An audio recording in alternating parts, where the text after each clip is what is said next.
One.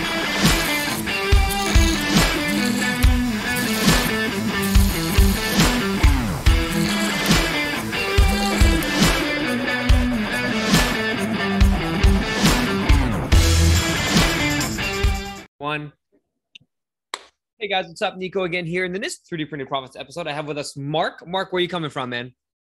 Milford, Michigan.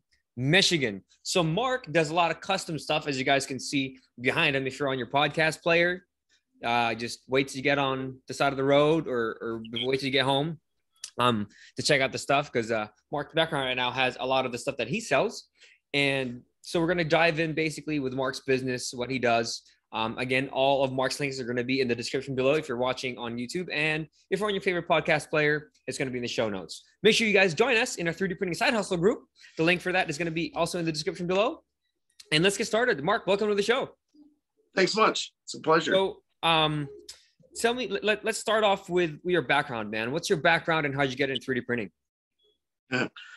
Background is pure tech. I've been a geek since 1980 or so, younger than most people when they were born. That's probably listening to your podcast now.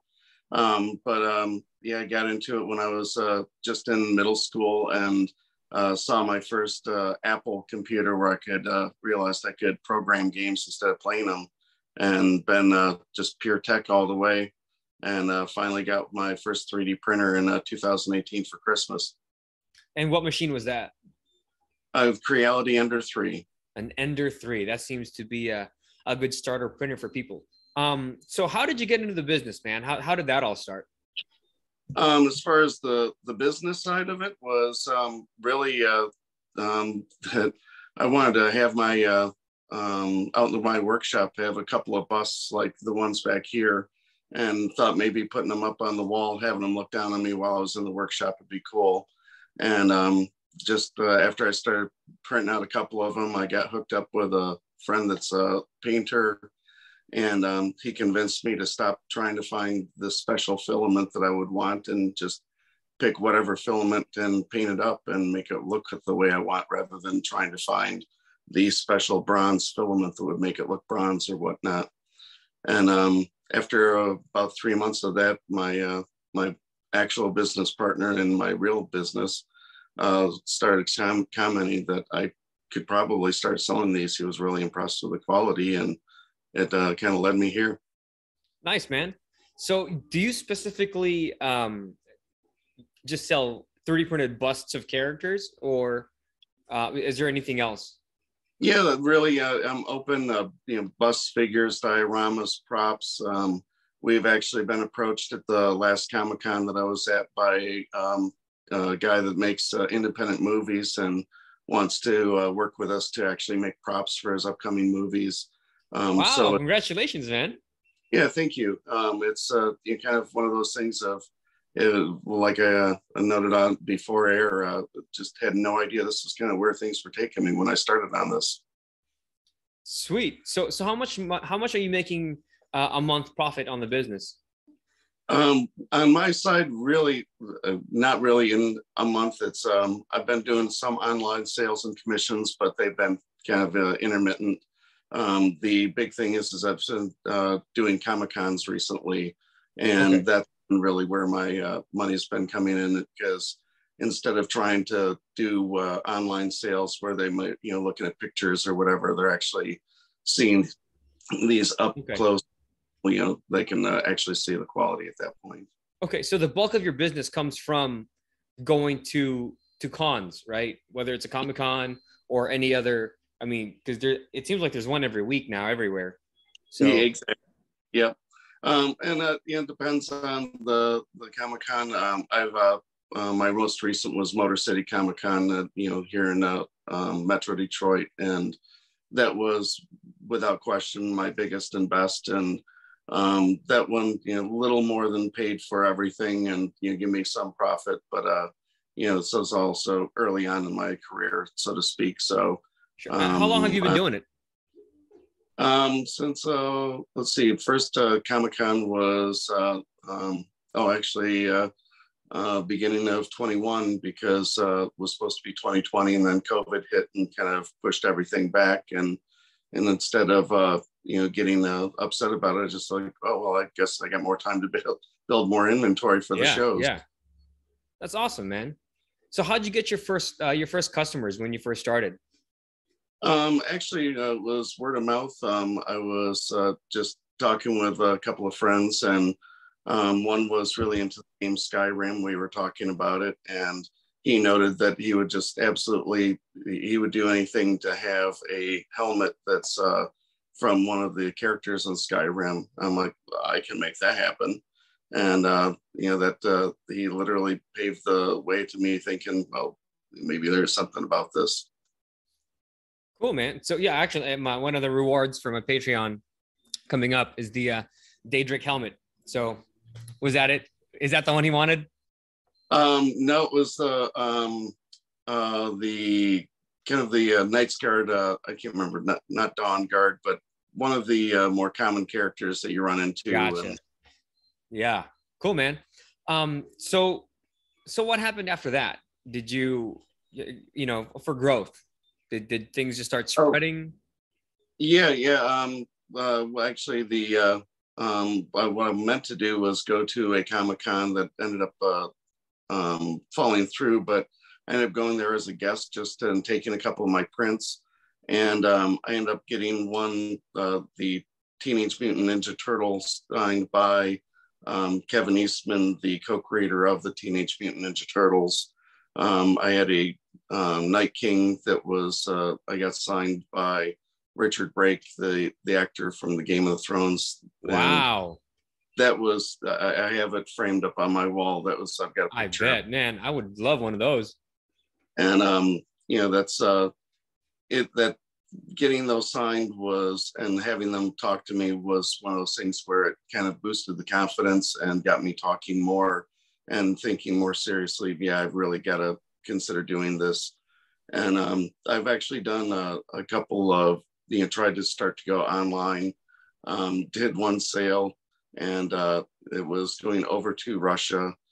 And Russia Customs, I think the best I have is they thought that I was smuggling drugs, because he sent me a picture. He was, you said that I might need some super glue to put a couple of the last pieces together.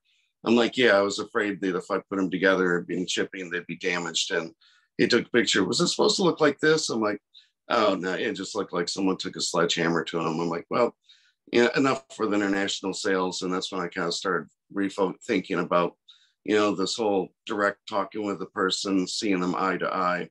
There's something really about that. And kind of this whole local push that has been coming about lately. I think people really appreciate kind of working and seeing a local person. So I agree. I think being locked up really, it got a lot of people to think that, hey, maybe business should be between people and not via, so with the money that you made, what did you do with that? Did you invest in more machines? How's the print farm looking? Yeah, actually, I could show you out there, but it's also a mess. The first thing it did was allowed me to get a Prusa, which I had been jonesing for, and that was amazing. But then immediately my son started suggesting that I needed to look at bigger and bigger pieces, so like the life-size freezer that's back behind me. That led me to go onto Facebook Marketplace, and back to back, I found two people that had tried to print one thing on their CR10, got a clog, and said, that's it, I'm selling it. And I was able to pick it up for half what the list price would be. So that immediately, just started adding. I got told my wife and son that, the next Christmas, all right, you guys are getting me a resin printer now. So I picked up an Elegoo, and at this point, they've pretty much agreed that I've got an addiction. To be okay with it. I'm up to 8 printers now. What kind of printers do you have? The most recent was I got the belt printer, the CR30 print mill. I don't have that quite running yet. Still working on bed leveling, but I'm really excited about that. Then an Ender 5 Plus, one of the CR10s, my original Ender 3, the 2 of the Elegoo Mars, and then an Anycubic Photon Mono X, which is my latest dream puppy. It is beautiful prints and almost as big as my original Ender. Nice, nice. And what filament do you use?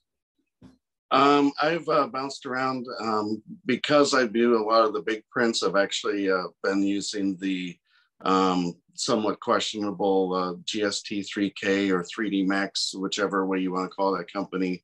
But it's one of those. Every now and again, I get a bad filament bundle, but their prices are usually like $10 for a roll, versus usually on Amazon. I would go with Hatchbox for my for sure qualities, and they're usually almost twice the price of that. Gotcha. So let's go back to the business side a little bit. What struggles did you have when you first started?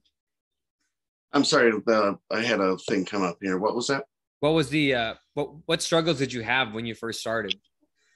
A couple of them were the just getting my sanity to maintain, and not to. I saw this as a hobby that was turning somewhat side gig, and like pro-am, I guess. And I've started a couple of business in the past, so this one I knew not to get real serious or real concerned. I've done software companies, and I know the first several years they're always going to be hell. So you just have to suck it up, get through it, do what you love. And as long as you actually can be at the end of the day saying, I'm really happy with what I'm doing, then that's all that matters. Just keep on going. And as long as you're doing it right, it'll pick up eventually. I agree. So how else does the business make money? Do you guys have print services or design services? A little bit. My partner that on this side, the painting guy that I got started up with really early on, he does actually the designs. I've never got into 3D sculpting, but that's what his actual origination into this was. He was doing car ads back when car ads first became CGI.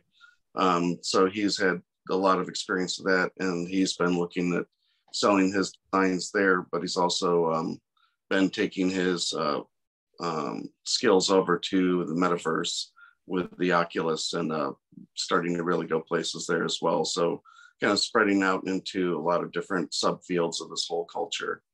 Gotcha. With my side, it's really been catching a couple of sales. The more people I talk to, the more I spread it around. I have more and more people that want something for Christmas. Like I got one that's family that's a Star Trek, just their whole family's into Star Trek. So I did some glow in the dark Star Trek coasters that had the insignia on there, was nice silver polished, but then the areas that weren't would glow this nice blue in the dark. So it was a complete geek win for them. And yeah, it's pretty cool, man. That's a good idea to have just parts glow. That's pretty smart. So what options have you tried to increase your sales? Have you tried any ads or anything like that? Not so much. This is one of those things, again, with me, I've kind of known where this is kind of on a slow trajectory, and I'm okay with that. I've got a primary job of software development that, really, it keeps me busy all the time, but this keeps me sane. So there's that beautiful balance I'm able to maintain with this. But the big thing is just, as I said before, just going slow and steady, and getting the word of mouth out there any way you can. Gotcha. Sweet, man. So do you sell on Etsy, or do you have your own website? How does that work? Got my own website. I've had considered Etsy early on, and I kind of looked around, and I wasn't really thrilled with what I was seeing. There was either people that would show like a stock image from the actual digital sculptor, which had nothing to do with what their actual print was going to look like, let alone when they painted it up. And I started to realize that trying to differentiate myself there, I wasn't really excited with that. And that's where I've just stayed in the social realm, and really trying to get my name out there through Instagram, TikTok, all the all the standard ways. Okay. So you're using social media right now for marketing. Yep. Really, that's about it. Social media and the shows and the word of mouth. How's the social media going for you?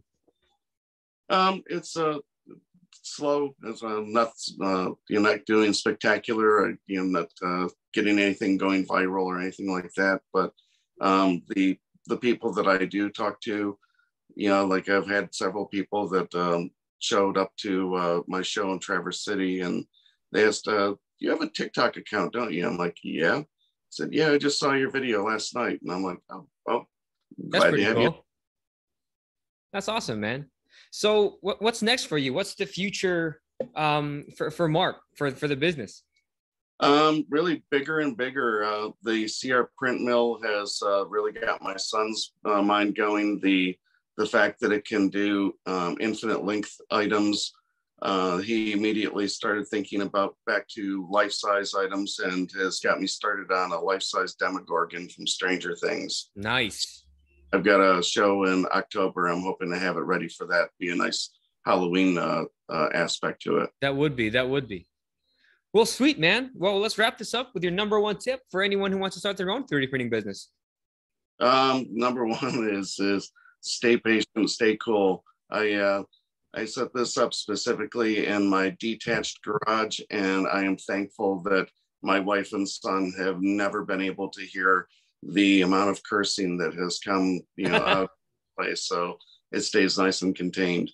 But if you can get a little more patience than I've been able to have, then maybe you won't scream as much. But either way, just hang on and stick with it.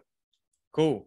All right, you guys. So as always, if you guys still stay till the very, very end, I give you your own product idea for your own 3D printing business. All right. And today's product idea is birdhouses. There's so many people, really, to be honest, I don't know how, because I'm not in the whole bird scene, but bird watching and birds, there's a huge market for this.